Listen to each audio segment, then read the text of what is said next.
Greetings and salutations, and welcome back to the second video of, well, this game. I tend to call it Survive Stuff with Weapons. Right now it's name pending, so let's leave it at that. If you don't know what this is basically a game I've been working on and off for over a year. I put out a video about this game just around Christmas in 2021, and I actually wanted to get this out in 2022, but I failed to do so. But anyways, here we are, here's the video. I hope you enjoy it. Also, keep in mind, there will be bugs, especially with the AI, as you can see there. And that's also why it's taking so long to get the video out, because I actually wanted to have like a fairly clean version to put this out, but that basically just doesn't happen because I keep developing this. So there will be bugs, and we will just have to live with it. Initially, you would go around, find something like coal or stone, and pick up... Oopsie. This is something I just added very recently. Let's get back to that a bit later. There are beehives, and they will try to kill you. Anyways, you pick something up, and basically you just start chucking away at some of the resources. So in the first version I showed, you would actually take a stone or whatever, and you would be hammering on a tree until it was totally broken, until you get some resources. It can be a bit tedious, so I added, someone suggested actually, to kind of reward the player faster, you could say. So now, because you can see, it drops wood while you're already mining it down, and then once you get it like all the way down, you get a good chunk extra. You don't want to watch me just going around banging stones and wood, so let's just fast forward a bit with a bit of cheats here, just spawning a ton of loot, as you can see. We'll set up the crafting table. This will always be the first thing you build. And from here you can, build your basic tools. Stone pickaxe, a stone axe for the trees, and we might as well grab the bow for now and a couple of arrows for that. See, already now it goes way faster now to chop down this tree. And once you get, again, better tools, it will be even faster than that. So, chop down wood, you will gather some stones, and the basic idea in the beginning is just to get settled, because the idea is you need to protect this base, as you saw up here. There might actually be we saw the doll somewhere. Yeah, she's kind of stuck there. As I said, the AI here, something is hitting me. Oh yeah, right. Okay, let's get back to the doll. So I recently added these bees, right? So notice that it's shooting a bee at me, and it's actually like a homing projectile, and it actually hits fairly hard once it hits you. But what initially, I actually planned that these should just, fly through all the resources and just go straight for you. But I really loved the fact that you can hide behind trees. And I decided to keep this effect here, so we can actually utilize this to, I guess, break the tree, right? I'm not sure that the bees will actually be damaging the tree in the final version, but I just found it super funny that, you're running around, this thing is shooting at you, and you can kind of get away by trying to dodge behind the rocks, which is fairly hard, especially if you're too close, I guess. In the first version there wasn't health or anything, or well, at least you couldn't die. You can definitely die now, so we have to be a bit careful. So these beehives, I actually didn't finish implementing them until yesterday, so they're probably a bit rough around the edges still. And also I know that there's no death effect on these yet. While we're at it, let's try the bow and arrow thing. So this is also new since last time, that you can, shoot with bow and arrows. And, it takes a while to charge up the arrow fully, and the more charge, of course, the more damage you deal. The idea is, once I get the stats implemented into the game, that you will be able to arm the bow faster, because this takes a while and isn't that efficient in terms of DPS output, I guess. But for now, it works out, and it's great to take down these beehives, and you can see it's actually stuck in the tree right now. There we go. Oh, and if you notice the green orb that fell down, let's see if it's still here. Maybe it disappeared in the grass. But monsters drop these orbs, I call those swords, and these you need to increase your level, basically. The same with these dolls here. I will just quickly go debug or killer mode. Here you go. Just, for the sake of being fast. And then you get these orbs. Based on the creature and the level of the creature and how hard it is and dangerous it is, you get more of these orbs. Also notice that arrows kind of get stuck into things.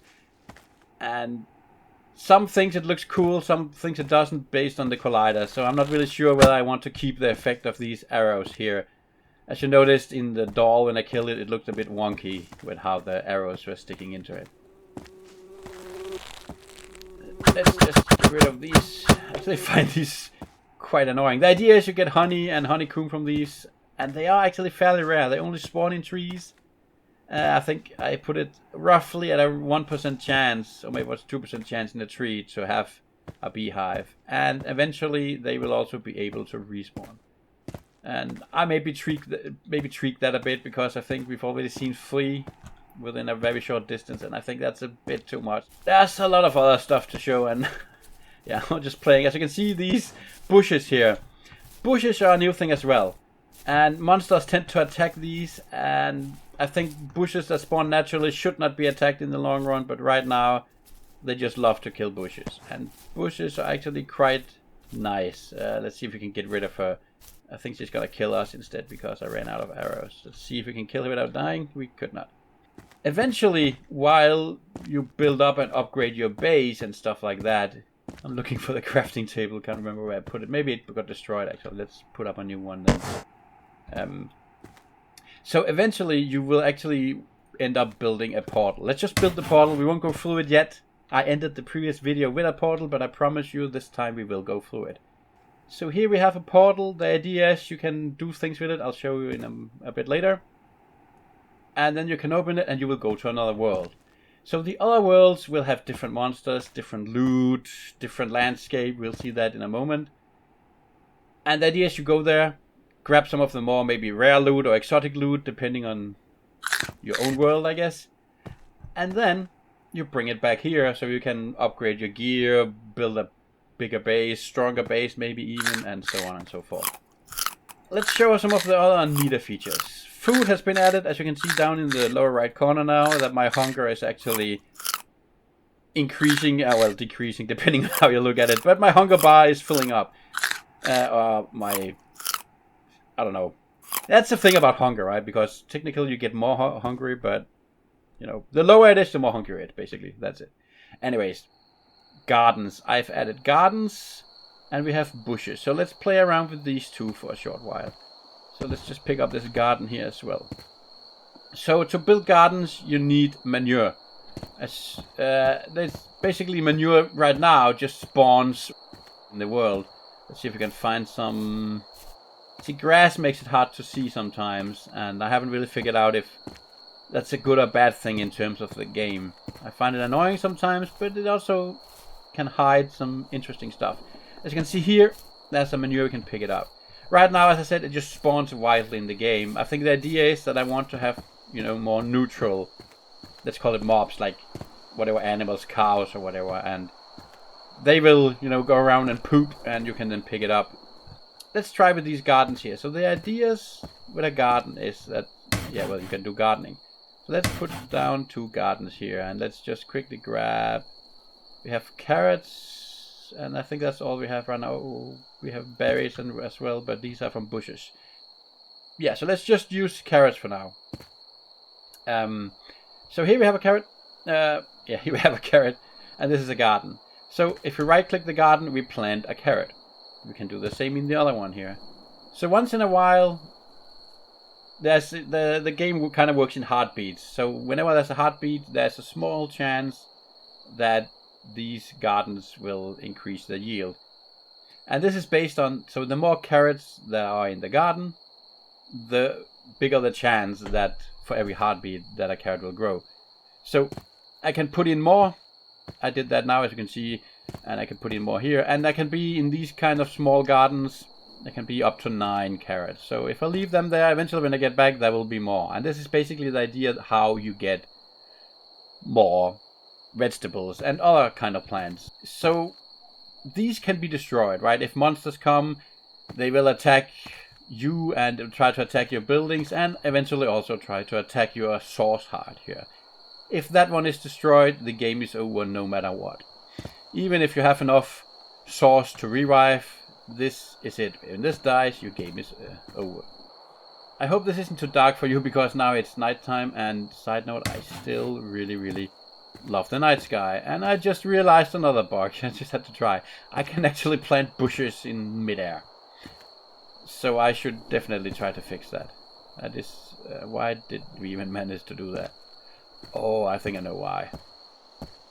I think there's like a visible box around this one here.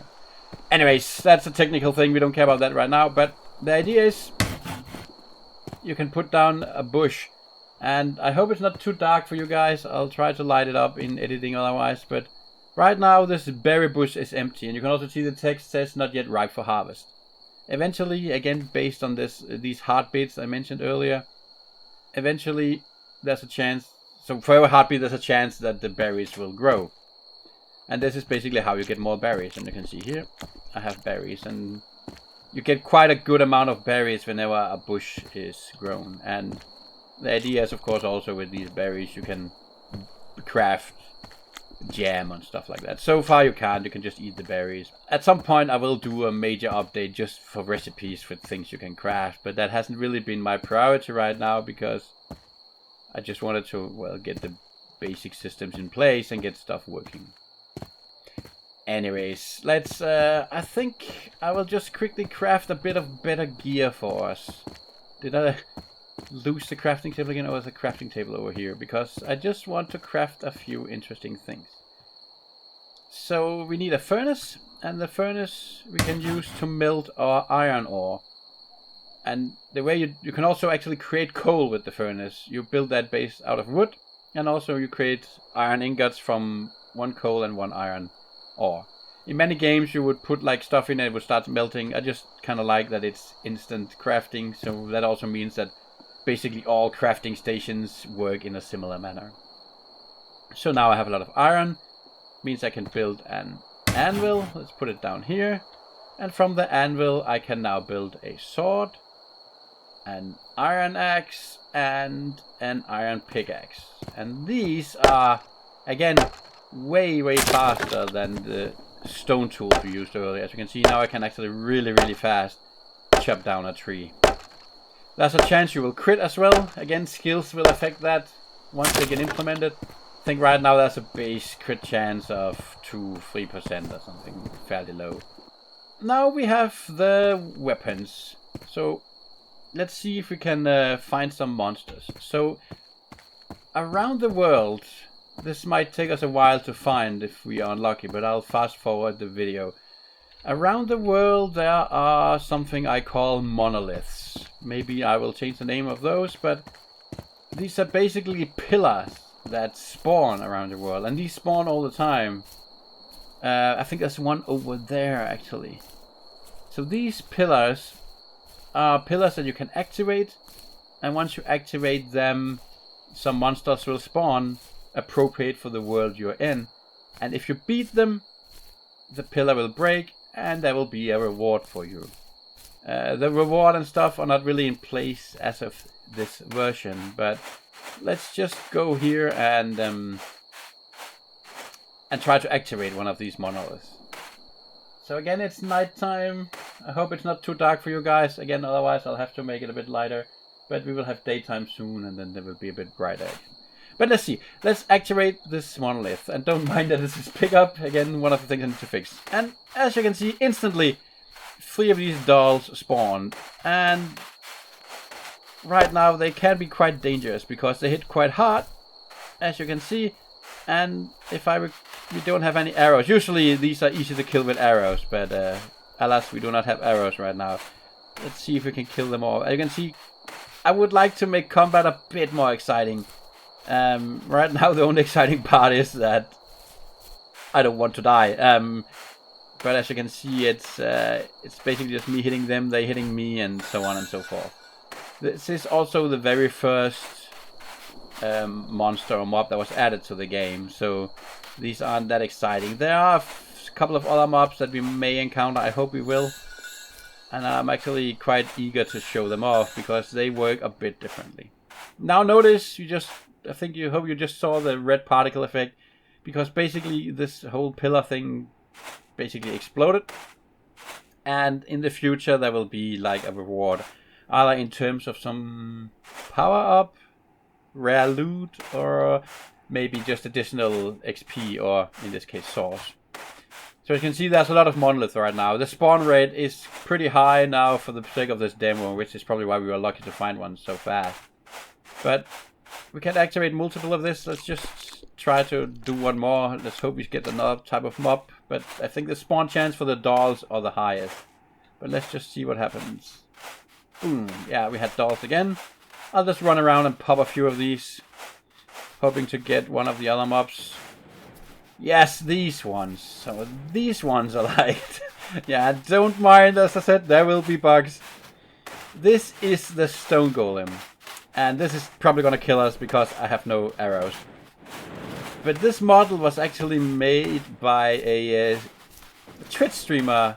It goes by the name Setalex. He's a super nice guy, and he made these for me. I will leave a link to his channel, Twitch channel, down in the description. I'm trying to concentrate here without dying, but I was kind of hoping to show a bit more of this guy. Maybe we'll jump back, but we'll die now because I'm out of stamina. But yeah, he made the model and the animations for me, and it's just awesome. So this, as you can probably imagine, hits super hard. It's a bit slower. Let's see if we can get it to... yeah, as you can see, it kind of smashed up there. Let's just revive real quick. Because it actually has 3 types of attack, this thing there. As you can see, oh yeah, it's gonna flow now. Whoopsie. So it will flow stuff, and it hits super hard, the flowing stuff. And it will also do the smash stuff, and if you're within the radius, it will hurt really bad. And then sometimes it just, you know, just punches you, which also hurts quite a bit. Anyways, let's just let them kill us, I guess. And then we respawn back at the base here. Okay, phew. Now, I know this is getting a bit long, but before we go through the portal, I actually wanted to show you a bit more. I'm just spamming a few materials here real quick, because I want to show you some updates to the whole structure thing as well. I added something called foundations. We also have floors. Let's do some wooden floor just for the heck of it. I need at least one door, I guess. A couple of windows would be great. I'm gonna take a few ramps because I want to show off stuff. We're not gonna build like a whole house as we did in the last video, but I did tweak. Actually, I rewrote this snapping system here for buildings. I rewrote that, I think, 3 or 4 times. Apparently, I have a hard time pleasing myself with how I want it. But that came out wrong, I know. Anyways, let's start with putting up some foundation here. See if we can build like a small house or something. So here we have a bit of foundation. Maybe let me just put up a crafting table nearby here as well, so we don't have to run all the time. Because I actually wanted to have like a small like staircase or something. Let's see if we can get that to fit. I think, yeah, there we go. So how the snapping system works has been changed a ton of times. But now I actually made it so that you basically target the block you want to attach it to. So look, if I then put it here instead, it's gonna move it closest to the... basically it's gonna move it closest to the point where it fits. You can also build without snapping, but I tend to prefer the snapping mechanics. So let's pop in a door here, the staircase was here, and like that. Let's pop in a window or 2 as well. And then let's have a window over here as well, just for the heck of it. And then just wall up the rest here real quick. There we go. So there we have like a small tiny house. We can of course add roof and stuff like that. We did a lot of that in the previous video. But what I'm gonna do instead, yeah, well, I'll just add a few more walls, because I actually added, we could call it sort of physics to this building system. So the idea is that when you break something, it's gonna probably take a short while here now, but notice that this will still hold, and if I kill this one off, it should also still hold. Basically, whenever you break something, a message is sent to the adjacent building parts telling it that, oh, your neighbor just broke. Are you still able to exist, so to speak? And it kind of sends a signal all the way through these, and until it gets confirmation, yeah, yep, I'm still attached to the ground. So, assuming this works, if I remove this one now, these 3 pieces should, in theory, disappear. And they did. And if you could kind of hear it, I failed to show it, I guess, but you can kind of hear that they don't disappear all at once. They kind of, you know, go like in sequence. Maybe we should just try it again with, I can build like a ramp where it's probably easier to see. Let's do the whole ramp thing here. We already had a few pieces of those. I think that's the easiest one to kind of show what I mean with it. It's just build like a long ramp. Kind of feels like a bit like Fortnite now, maybe a bit more slow pace, right? Because you always sometimes build these tall ramps to go up and jump and fly off. Anyways, we have like a ramp here now. Let's just pop down here and like break maybe this one here. Just to prove that the idea is this one should survive and the rest of them should fairly quickly die. Nice. There are quite a lot of things to show, and I think this video is getting quite long already. I added a lot of details to the terrain. There's a cave in there, I know for sure. But let's maybe save that for another video.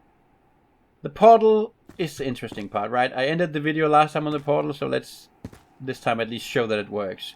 So I added this console here to the portals. So the idea is that you can activate this console and then this portal will open.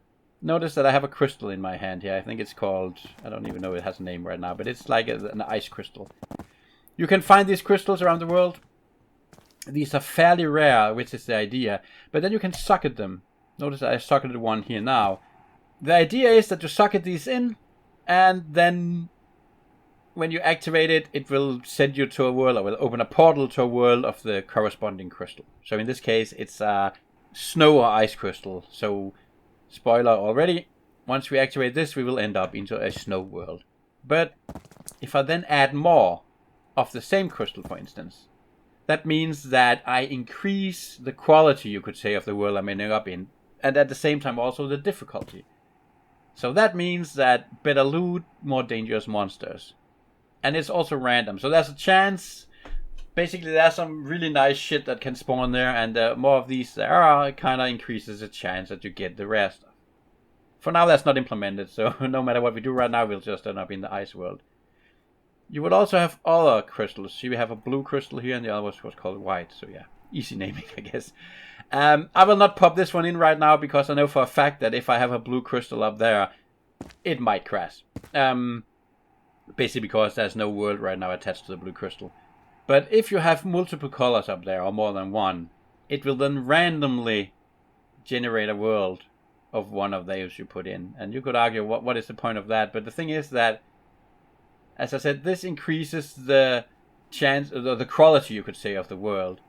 But say you only had 1 blue and 9 white crystals, or 9 white crystals, or whatever. You could pop in all the white ones and 1 blue.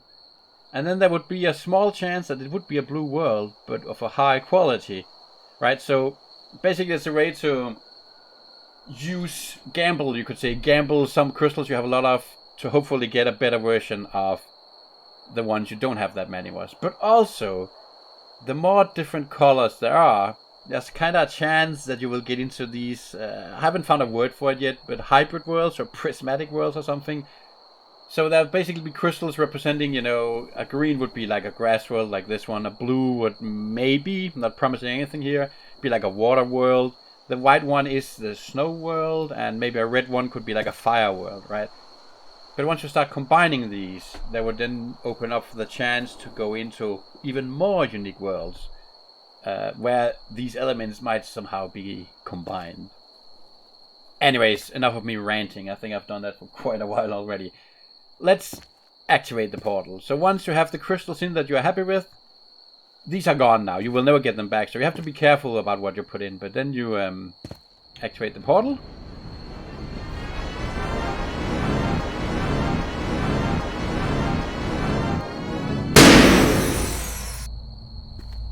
And then it opens. So maybe I need to fix these sound effects a bit. But that's how it is right now. Oh, also side note, notice that my hunger is 0, and that means that my stamina does not regenerate. See, the moment I start eating, my stamina is actually able to regenerate again. And also eating adds a bit of health if you are damaged. Anyways, I know these portals are bugged, so it might be weird when we go through it, but it will work. So here we go. Yes, I was hoping for this. So now we are in the ice world. We'll have a look around in a moment. But notice this golem here. It looks quite familiar, right? And it's not just a cheap reskin. I actually took this model, I reused the animations, but I actually remodeled it a bit, you know, added the snow and optimized the model a bit. For now, it basically does the exact same thing as the one you saw in the other world, but I kind of want this to have, like, you can see it punches you really hard, and it tries to slam you, and you can see it's still the rock part, the rock effect. I want this to be like a snowy effect. Basically, I want this to be like more icy damage or snowy damage, and I'm trying to provoke it to throw at me here, and that's, as I said, the AI needs some tweaking. But I know my own AI at least, so I know how I can potentially provoke it to start throwing stuff at me. And we need to dodge that, because that's gonna hit really hard if it hits that. But that could then be cool that if it was like a snowball, that I think like a huge, you know, snowball thing, dealing maybe less damage than the rocks, but maybe a larger area and potentially slowing you or something. And then again, you can actually utilize the environment and have this one chop down the winter tree for you. Also notice, I died there. Let's just respawn. Oh yeah, that's the thing, right? So what I didn't tell you is the thing that once you go to these different worlds, it's kind of like a gamble, you could say, because... And this is where respawn and revive actually also comes into play. The game is not frozen right now, it's just loading. I have a bad loading screen. But the idea is, once you are in these outer worlds, right? See, now we're back in the old world here. Once you are in the outer worlds, let's call them that, if you die, you will be... that world will actually be gone. It's deleted now. Everything you had in that world is gone. And you'll be ported back. For now, you keep whatever you have in your inventory. And we actually managed to get a few winter wood with us. So at least we got something out of it, right? Yeah, so in order to go into a winter world again now, we would again need to, you know, plug in some of these crystals here. And then again open the portal. Let's just do that.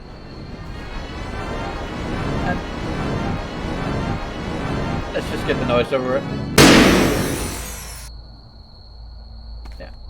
So once we jump through that, we will be in a different snow world again. We can go through in a moment. Yeah, so basically you go into these worlds and currently you actually cannot come back in other ways than dying. Which for now is fine because you actually retain all your loot. And there's no cost of dying right now, but there will be. But the thing is, if you die in this outer world, you'll have to pay a fine in terms of the source. And the idea is also you will lose your loot.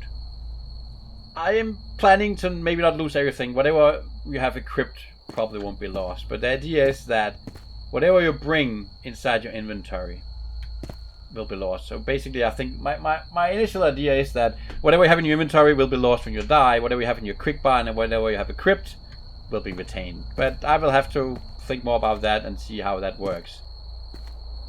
One other, I think, side effect / cool effect of these portals is imagine that your base is being overrun. You've built like a fancy base and a shit ton of monsters are attacking you and you are just outnumbered and have no resources, are about to die, maybe you aren't that powerful. You could actually open the portal, jump through. The moment you do that, time stops in this world. So you can run around in another world, assuming you're not dying, you know, skill up a bit, get some resources, and eventually come back more powerful to the same moment in time, and then basically kick some ass. Anyways, I think I've ranted enough. I know I haven't shown you all that's new in this game, but I could go on, and I know this video is already, at least the recording is closing in on an hour. I hope I can cut it down a bit for you guys.